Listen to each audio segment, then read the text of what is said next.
And I realized, like everything that we do in life, we create the words that people use around us. So if you want to be seen as the most powerful woman in the room, you have to believe it and you have to use that word to describe yourself.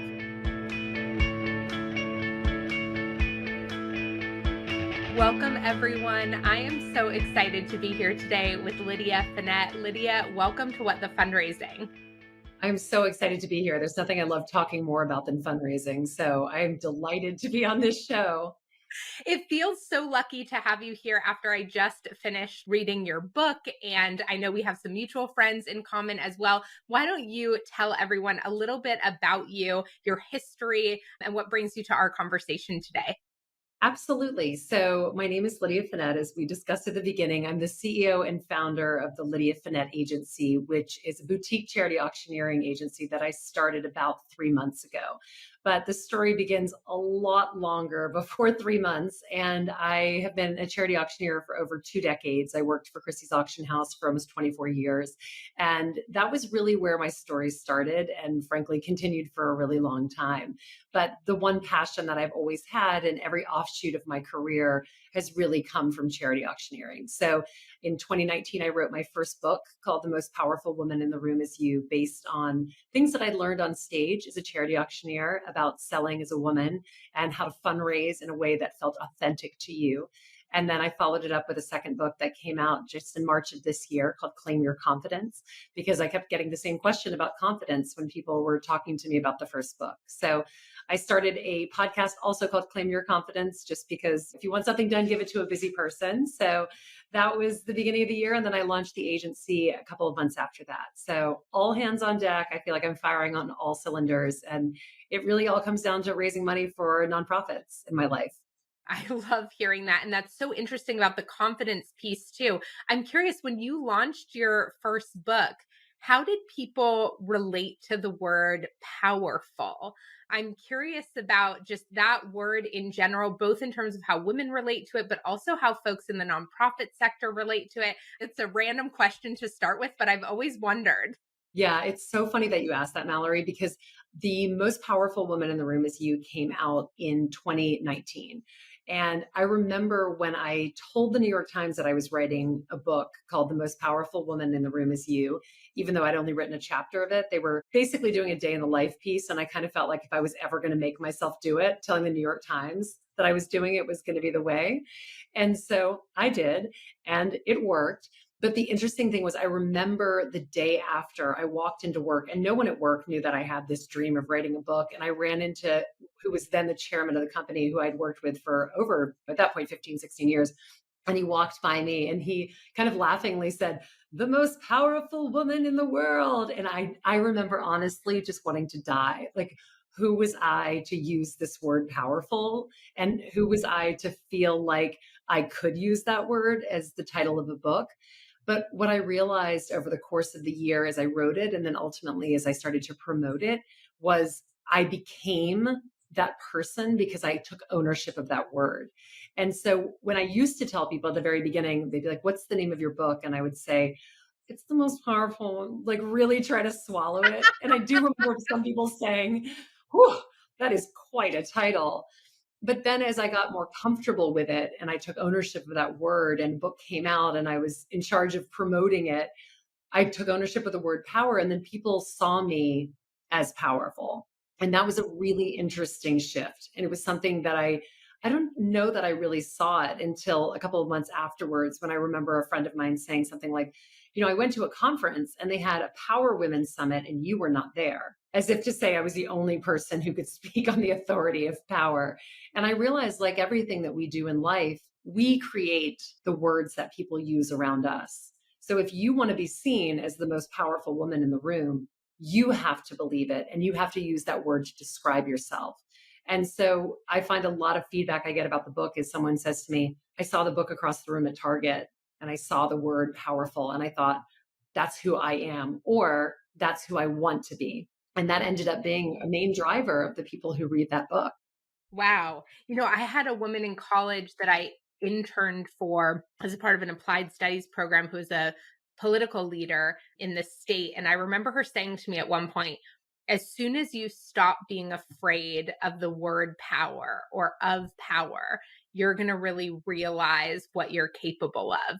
And it's like one of the few things I remember hearing in my early 20s. And I don't know what I had done to earn that feedback, but it really stuck with me. And I think it's so interesting because, yeah, it's a relationship to build with that word, with that identity. And I love hearing about your evolution with that book. And so, can you talk about the relationship between owning our power and our presence in a room and confidence and what confidence really means and looks like to you? Absolutely. Confidence and power go hand in hand. I truly believe you feel confident and then you can step into your power in many ways. But I know a lot of people are scared of both of those words, not really because power is something that they don't want, but that they just aren't sure how they'll be perceived if they are perceived as powerful. And I think the biggest issue, in my opinion, about confidence is that we seek it from other places. And as a result of that, we oftentimes don't try things that we think could put us in a bad light or are going to make us fail. Or others, people could say, like, oh God, look at her, look what she just did, and speak ill of us when that isn't what we want. And so, what I often say about confidence is the easiest way to become more confident is to start doing things that you don't think you can do. And in some cases, you'll prove yourself right, and then you'll survive and you'll realize you can try it again. Or you'll prove yourself wrong and you'll realize how strong you are. And the more you do that, the more you exercise that, the more confident you'll become in yourself until, as your boss said to you, it's the same thing with confidence and power. At some point, if you start believing it, then everybody around you will look at you and think, that person has it. They have that confidence, they have that power. And it's an amazing feeling to know that other people think that about you and understand that you're not looking for their acceptance to own those words. Yeah, wow. I love that. And it's interesting the like external validation and relationship to confidence piece because it also is what then can make it be fleeting or leave us or we can lose it. I read something recently about how Yes. once you sort of know your worth or stand in your power, like it can't be taken away from you. And I have learned that over the course of my life too, that that true like inner confidence that doesn't go away with a mistake or with a moment of embarrassment, even. It's like it lives deeper than that and allows you to rebound from those things instead of continually sort of looking for those external moments that validate do you deserve to be a confident person? Yeah. It's funny. I tell a story in the first chapter of my second book, in Claim Your Confidence, about, my book tour for my first book. It literally leaves off where my first book ends. And I'm on book tour in San Francisco and I've launched the book in New York. And I was able to really slam dunk it in New York. I've lived in New York for 2 decades. I was on the Today Show, the place that I'd worked for 2 decades, through the launch party for 90 amazing women. I mean, it was like everything I had ever wanted in my entire life in 2 weeks. And I headed out to San Francisco waiting for the same thing to happen. And I went to my first book event, and I won't spoil the story as the lead up goes, but at the end of the day, I walked into a room that I thought was going to be packed as it had been in New York, and there was one person sitting in the front of 50 chairs, one person. And I led with that story in the book because I say to the reader, people think that you're confident because you're standing at the top of the mountain. You're confident because you did the things and those things happened to you and you got past them and you realize that if it doesn't kill you, it really does make you stronger. And so I always lead with that story because I believe that we, as people who are successful in the course of our life, should tell people that success is not forever and success does not continue. It's something that you're constantly striving to reinvent yourself with. And in doing so, you will fall flat on your face many times, and that's okay. That's part of the equation. In fact, it's kind of fun. And you can open a book with a story about it and people love it. That's the other great thing. You can always turn it into copy, as Nora Ephron said. Oh my gosh, I love that.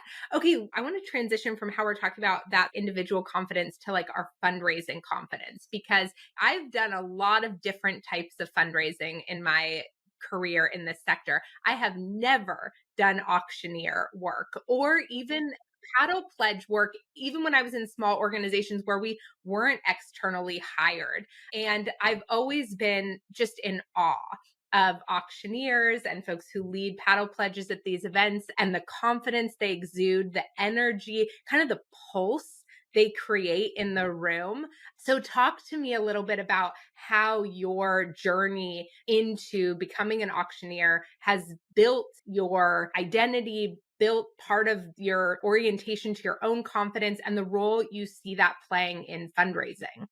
When it comes to fundraising, and you will have to at some point stop me because I'll talk about this for 2 hours straight. I don't think that there is anything more important in a fundraising gala than that moment when you put an auctioneer on stage. And people often ask me what makes a successful charity auctioneer. And I always say it's an auctioneer who can get on stage and they're not afraid of the crowd. They're not afraid of the room. They're not afraid if they're going to talk. They walk out there believing that they are going to run that stage for the next 10 minutes to do the paddle raise or 30 minutes to do the live auction. And they use every tip and trick and everything that they can do to keep the crowd with them on this journey to raise money for the nonprofit. And so I think the journey to that for me was long. I mean, I've been an auctioneer for over 2 decades. I started when I was 24. I tried out at Christie's auction house, and I was one of the only women at that time taking charity auctions. And I was by far the youngest one out there. But that was also a huge benefit to me because a lot of the people who were taking auctions were much older and they had families. So they had people that they needed to go home to at night. And I was 24 living in New York City and I didn't need to go home to anyone. So I left work, threw on a cocktail dress as I walked out of the back door of Christie's and went straight to stage every single night. And I got beaten up on stage. I mean, people in New York City do not care that there is an auction taking place. They are not interested in listening and they do not want to listen. And so when you deal with that night after night, it really erodes your confidence. I mean, there were very many nights when I would just cry and cry and cry after I got off stage and think to myself, like, I'm never doing this again. And I think a lot of people have that happen a couple of times when they start auctioneering and they never go back.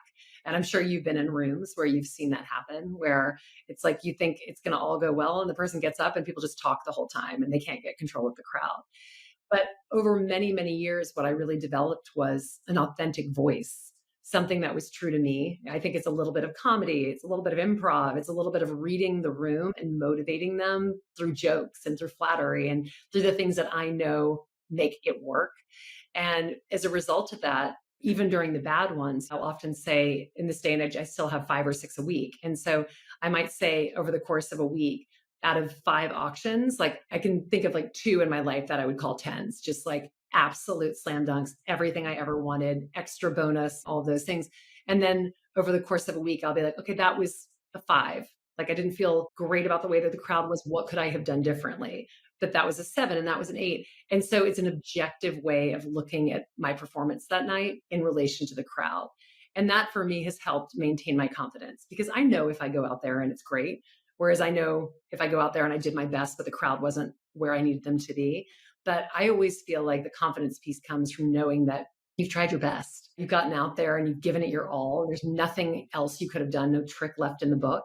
And so you have to be content with that as well. And I don't look externally for people to tell me if the auction went well. Like, I know. And that I think has really changed the way that I view it. I say in the book, I say in Claim Your Confidence that when I first started taking auctions, I would get off stage and there was always someone who would grab my arm and be like, oof, that was a tough crowd. And that would send me into a spiral of self-doubt for weeks. I'm like, oh my God. Now, if someone says that to me, I say, yeah, it's a charity auction. There's no other type of crowd. They're all tough crowds. 1,000 people who don't know you on stage. What other kind of crowd is there, right? And so I think by owning that piece, by telling them, like acknowledging that that is part of the job, they're like, oh, she got it. She wasn't up there thinking that was great when it wasn't, or she wasn't up there thinking that no one was talking when they were. Like, I see exactly what you see, but I choose to do my best and then get off that stage. Wow. I mean, it's so interesting because I think about all the conditions we try to control for our confidence, or all of the conditions we try to control for public speaking, for example, right? And then auctioneering is like the gauntlet of like, we will give you none of those conditions. Yeah. There's one piece of paper with 2 sentences, and people are like, go get $10 million. And I'm like, yep, it's a Tuesday night. Here we go. But Yeah. what's funny about what you just said, and I think it goes back to that confidence piece, what I've learned from being on stage is that nothing ever goes right when I'm on stage. There's always something that I'm not going to see. And instead of being worried about it, I embrace it and make it part of the show. Like I've got on stage and the microphone doesn't work in front of 500 people. And it's happened to me so many times that I know what I'm going to do. I'm like, listen, You can't talk when there's no microphone. Nobody would ever do that to an auctioneer who's already up here. Nobody wants me here. And now I don't have a microphone. You guys cannot talk. Come on, guys. We can do better than this. Let's link arms and get through this together. So you find your way of doing it, and then you're never scared of something that goes wrong. And it happened during COVID too. I mean, I'm sure you saw the virtual fundraising that was going on during COVID was really the biggest learning for me on top of so many years of learning. And the one thing I learned was that nothing was ever going to go right. And that had to be messaged immediately. It was almost the first thing I said when I got on camera in my living room in half pajamas and a cocktail dress. Like, I would say to the audience, I'm like, there's a strong chance you're going to see one of my kids during this auction. Like, there's nothing I can do. I live in an apartment in New York. Something will likely go wrong and we're going to recover because we're all here together and we're going to make it fun. So let's go. And I think coming in with that, like, I'm not afraid of failure. I'm not afraid of things going wrong, and neither are you. Let's get involved. And people were okay with that. Yeah. In working with so many nonprofits and being inside the sector for so long, I'm obviously very familiar with the scarcity mindset that can often take over how nonprofits are thinking or making decisions around certain things that they're doing. And the auction is such a high stakes moment that I'm sure during COVID in particular, people were entering with a lot of nerves. And so I'm curious how anything you've noticed with the clients that you've worked with or anything you've done to allow them to sort of walk into this uncertainty or this experience that is not going to go perfectly and trust the process when they do feel a lot of fear. Yeah. I think it's being honest with them. And also in my case, and I can only speak from my story, but I don't have that fear. Like, I didn't have that fear going on camera. And I would say to people beforehand, listen, if something goes wrong, we will recover it full time, like real time. There's nothing else we can do here. So I remember showing up. I mean, this will just give you a small indication of what I was dealing with when I was taking these auctions virtually. I remember showing up for an auction and I got there 3 hours before it was being shot at a sound stage. This was probably early 2021. And everyone's in masks. And they said to me, okay, here's the camera. We run through everything. And one of the sound guys came over. He's like, by the way, do you know that there's a 20-second delay between when you start talking and when the audience can see you? So think about that. So I say something and then 20 seconds later, everyone else sees it. So there's actually no way for me to take bids real time. And there were programs that could do it. This was just not one of them. And I had asked the question, and I guess the event coordinator didn't quite understand what I was asking. And so I think we had about 30 minutes until I went on, and I went back to her and I said, okay, we need to have a conversation. This cannot be a live auction.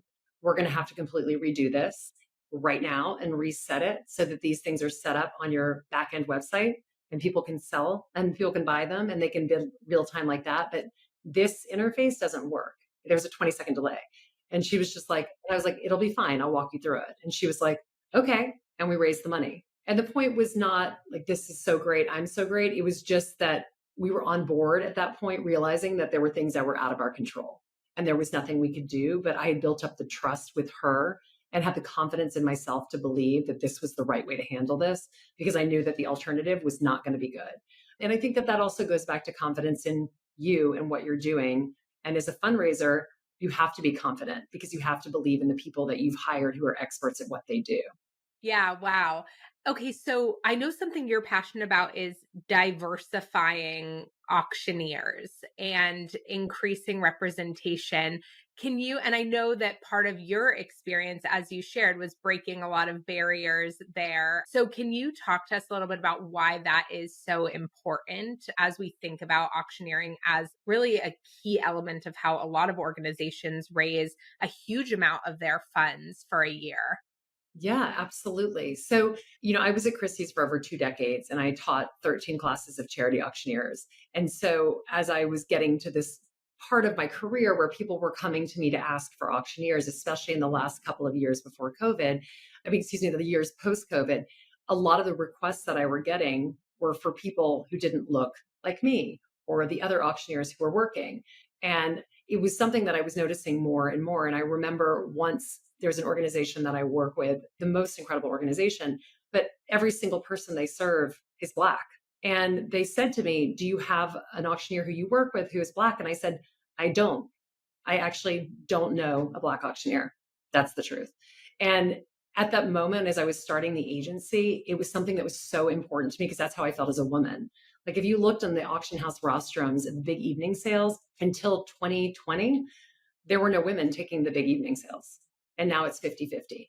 So change can be made and it can be made quickly. And when you start something from scratch, which is what this agency is, my goal is to have people who look like the people who are benefiting from the services on stage so that in most of these cases, you have 2 or 3 tables of the clients who are being represented that night. They're there as client speakers. What if they see someone who looks like them up there? When I started taking charity auctions and started teaching the charity auctions, the classes are women. There are lots of women who are charity auctioneers now because they look up on stage and they think, oh, I could do that. I'm not scared of that. That looks like something I could do. And so that's something that's very important to me as I build out and fill out the agency.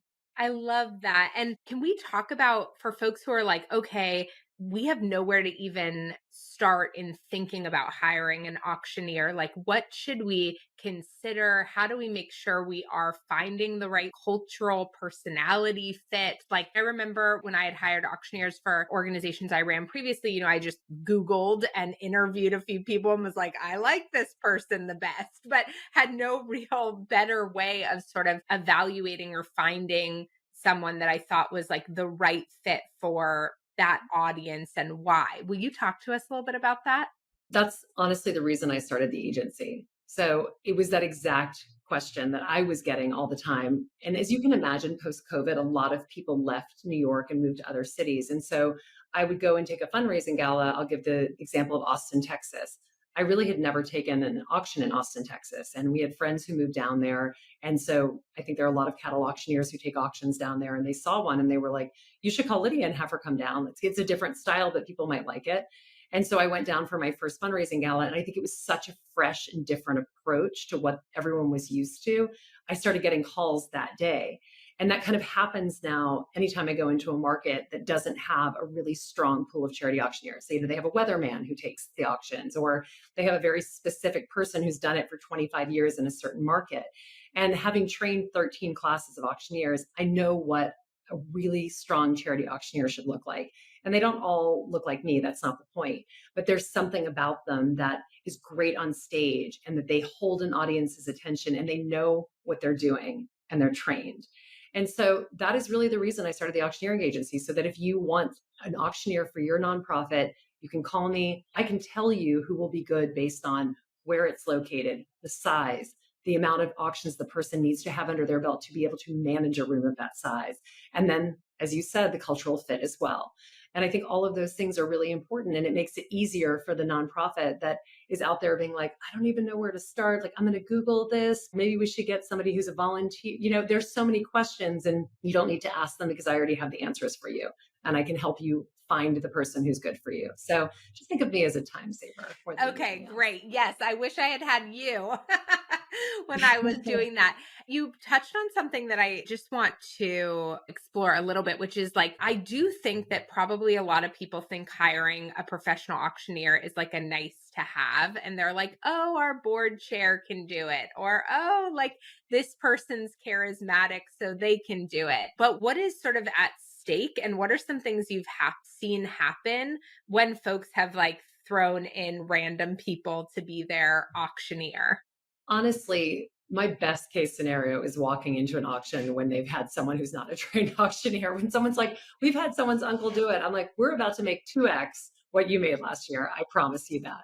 That is literally my best case scenario. And it's because just like any other job, it's a job. A charity auctioneer has been trained. They are represented by my agency. They have in many cases, they'll have 20, 30, 40. Some of them have hundreds of auctions under their belt. Like they walk onto a stage and they know exactly what they're doing. And I've definitely seen and heard, I actually hear probably more than I should because my friends go to galas a lot in New York and then I get texts all night, every night. Where are you? Why aren't you here? You won't even believe that what is happening right now. And it'll be like, somebody's uncle got up there, but he also probably didn't think about the fact that drinking is not a great thing to do. And he started yelling at somebody in the audience. And people always think it's funny when people can be called out. But the interesting thing is people actually don't like to be called out by name in large audiences of people. It makes them very uncomfortable. And you can see it in their face. If you're like, Steve, I know how much you made last year. Steve's like, Okay, what's the point? Like, I also just gave $2 million to the capital campaign. Like, that's not your job as the auctioneer. It's not to make fun of people. Your job as the auctioneer is to make that audience feel great about every dollar they give at any level. They give $1 million, amazing, wild applause. If they give 100, amazing, wild applause. And those sensitivities and that understanding of how to work a room comes with experience like anything else. So I say to people more often than not, if you have a trained auctioneer on the stage a year after you have someone who has never taken an auction, you're looking at easily a 30% upgrade. So, and if they're a really good auctioneer, probably closer to 50%. Hmm. I remember when I was reading your book thinking about this too, but a lot of how I teach, so my signature program is called the Power Partners Formula. And a lot of what I teach in fundraising is like, how do you build real relationships with all different types of funders, individuals, corporate funders, foundation funders, and really move away from a lot of the transactional fundraising practices that we've been taught over the years. And I was a frontline fundraiser for 13 years, hated fundraising. And what really changed my experience as a fundraiser was getting executive coach certified, trained in habit and behavior design and design thinking, and understanding and exploring my own discomfort and beliefs about money and issues of self worth and growing my confidence, all of those things. That's what really fundamentally changed my not just how much I fundraised, but how much I enjoyed fundraising. And I think one of the things that really underpins how I teach fundraising is about designing experiences for you and the donor. And the money, I talk about like Power Partners being an alignment first methodology, but really what's underneath there is like, what does connection feel like? What does that experience feel like to be in relationship together? The money is the next part. But like when we have a money first ideology, we end up creating all these cringy moments and doing all of these things that make us not want to go back to those donors later because we're like, well, I really like threw it all out at the campaign at the end of last year. Now, how do I ask for money again? And reading your book and hearing about the experience that you would create in the room, like it's true, like an auction can be awkward, just like what you said, like everyone's a hard audience. And so, but what you really focus on is the experience in the room. And by focusing on that experience, that's what ultimately also raises the most money. Yes. And, I always say one of the fundamental mistakes that you make as an auctioneer is if you go in thinking about only your bidders, because I go to rooms, there are 1,000 people in a room. And out of that 1,000 people, best case scenario on the live auction lots, you have 10 people bidding. And a lot of the people can't even see them because the room's so big. So, what keeps them paying attention? You make it fun. You make it about the audience. You make it all about the audience and not so much about the lot and not so much about anything except what is happening in that room right then. And people get drawn into this show. I'm like informing them about what's taking place. Oh, did you see this gentleman just grab the paddle from the woman across the table, who I am assuming is his wife, but I will make no assumptions at this auction tonight, and everyone's like, wait, what's going on? This is so funny. And I realized when I used to take auctions like art auctions, where I would just say the increments, that's fine if you're at an art auction because people at art auctions want to buy what you're selling. I'm selling stuff that most of the people don't even really want. They're just want to give money to the organization, right? So the more fun they're having, especially at the highest level of these auctions, there really is no limit to how much someone could spend. So the more fun they're having, the more audience support they're getting, the more money they're giving. And at the end, when they win, it's like a table celebration. It's not just one person winning. It's like table number 10 has come out yet again with an incredible lot, and table 10 is getting cheered by everyone. And then you do the paddle raise, and that's the moment for everyone to feel that. Like table 10 felt amazing. Let's all feel amazing. We're going to go down to $100, and everyone here is going to get that applause and support. I just like created an auction as part of your show. I So love it. I was like, I can hear it. I'm in. My paddle is up. I want to be at table 10. everyone's here. $100 from you. Thank you so much, Mallory. Okay, I'm You'll in. never I'm give in. away Whatever money it on a is. podcast. I love that walkthrough because it's so interesting. It's like there's so often where fundraising gets related to sales, right? And then we try to parse that apart and think about the difference between sales and fundraising, which there's so many differences, but you just highlighted like one of the key fundamental pieces in terms of that comparison to an art auction. Like the focus is different. The focus Yeah. is not like, am I going to get that thing? It's like, what is Yeah. the experience and relationship that I'm having in this moment? And that Yes. inspires my desire to participate. And that's like a fundamentally different driver than I want that object. Yes. And I realized early on so much about auctioneering for me is about humor. I have a very quick sense of humor. Things come to me quickly, like almost too quickly. So I can't say them all. And that's why I would never drink at an auction ever as long as I live, because the line is very thin there. So I have to be really careful about what's coming out of my mouth. But the part that's so fun is from stage, when people start laughing, they all stop talking. They're just waiting for the next joke. They're waiting for the next like nudge. And then all of that creates this atmosphere of joy. And in a fundraising moment, especially when you're getting to those paddle raise dollars and you've left the big money on the table, you can still make a lot of money at those lower levels if you motivate a room correctly. And I say in the most powerful woman in the room is I talk about this paddle raise moment of trying to hit a goal, right? They've given me a goal. We just knock it out of the park. And that happens with a room of people so often where I'll throw out a goal and then we're not even there. Like this happened to me this season where I remember it was $7,750 and I kept going. We were supposed to stop at 1,000, but I wanted to get to $100,000. I just set this goal and I wanted it. And so we made it to 92,250 because I had taken it all the way down to $250. And usually in New York, you stop at 1,000. But the audience was there. I mean, they were not talking, they were cheering. And I was like, if only there were a hero in this room, just one person who felt like tonight was the night to give $7,750 and the room would go crazy and we would all applaud. And then it's just silence. And I can see from where I'm standing three people reaching for their paddles because everybody loves that moment. Like somebody's going to raise their hand at that moment if you just are comfortable with the silence and you're comfortable letting the audience and that anticipation go. And other things I've seen happen is somebody just raise their hand and be like, I'll give 2,000. I'm like, and we're back in the game. I need 5,000, 750 to go. Like, and then you just work the angles and people will throw in that money and then you end up getting there and people love it. They love Yeah. that feeling because it's a room coming together to raise money for a really great cause. And there's just no feeling like it. It's something to see. And again, like this is why you go back to a charity auctioneer because you know how to do that and you know how to make a room rise to the occasion. Yeah.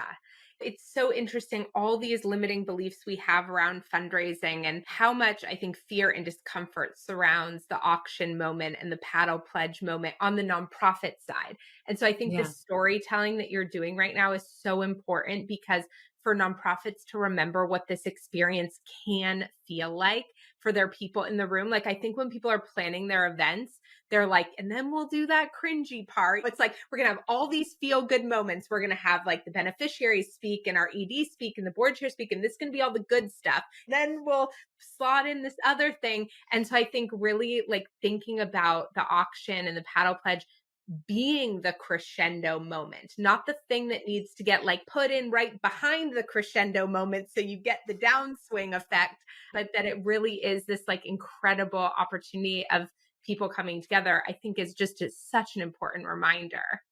I've said to so many people, I ran events at Christie's for 10 years. I ran partnerships for 12 after that. I ran the charity auctioneering program for 13 years. And we would get all of the inbound requests for auctioneers.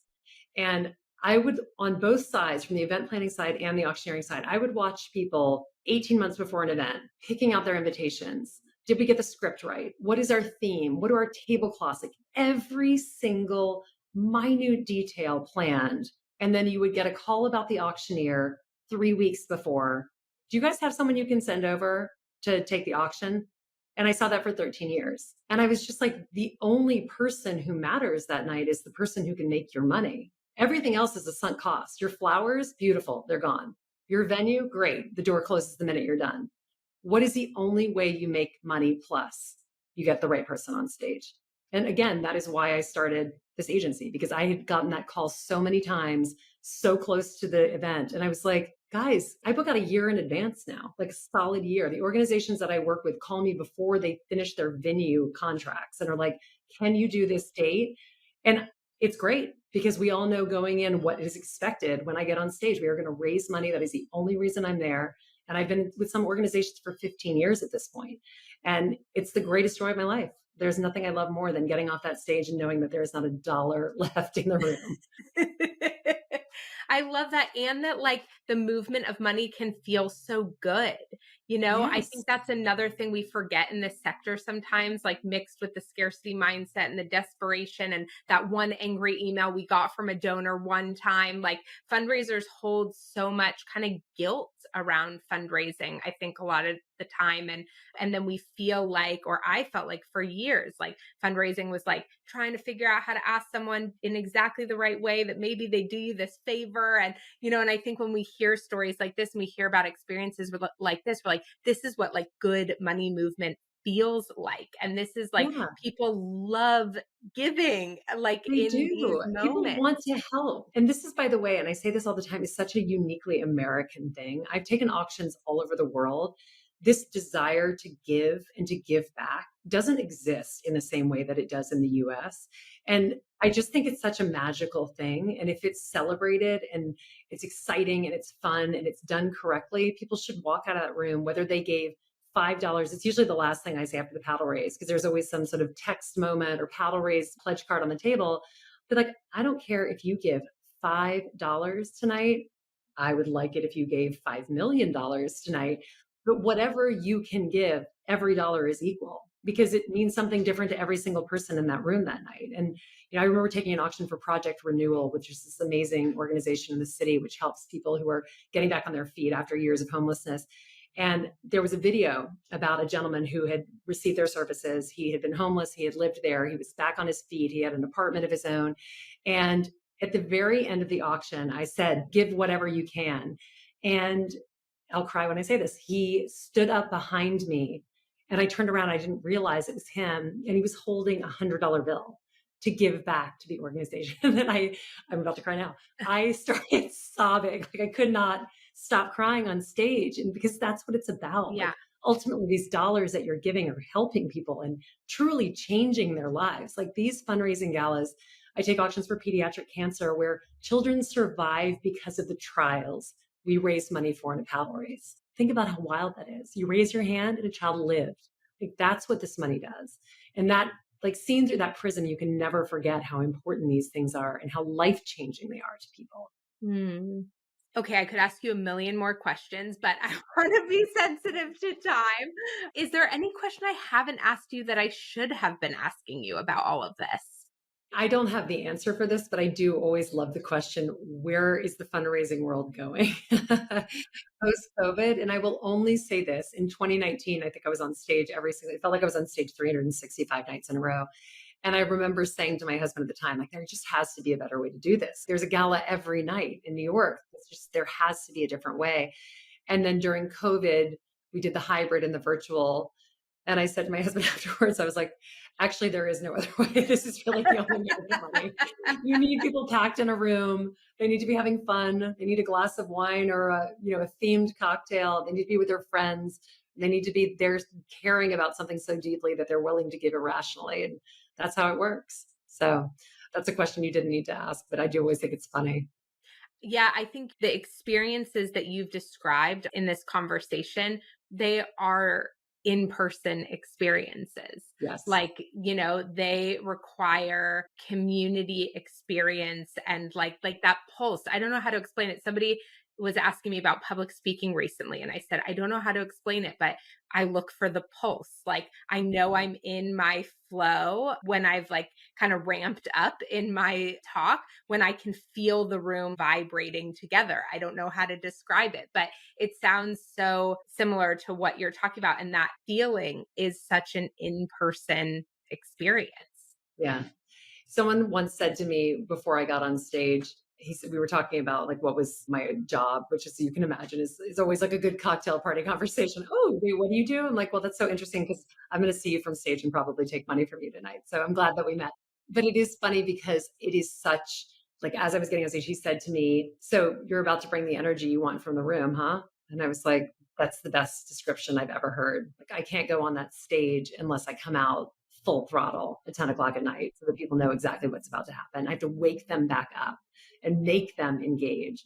But that's what you're talking about. It's that pulse of like, we're in sync. This audience is here for this. We are along on the same ride and we're going the same direction. I love that. Okay, where can people go to learn more about you and the agency and get in touch if they're interested in getting some help finding their next auctioneer? So everything's on my website, lydiafenet.com. I have a holding page for the agency. We're going to be sending out more information as we get into the tryout portion of this and additional representation for auctioneers who I'm looking at right now. And then I'm busy on Instagram all the time at Lydia Fenet. So follow along. And as I said earlier, I have a podcast called Claim Your Confidence, and The Most Powerful Woman in the Room is You, and Claim Your Confidence's books. So pick those up. Amazing. And I'll put links to all of those below. Thank you so much for this conversation today and for sharing all of your wisdom with us. Oh, thank you so much for having me. Thank you for the opportunity, Mallory.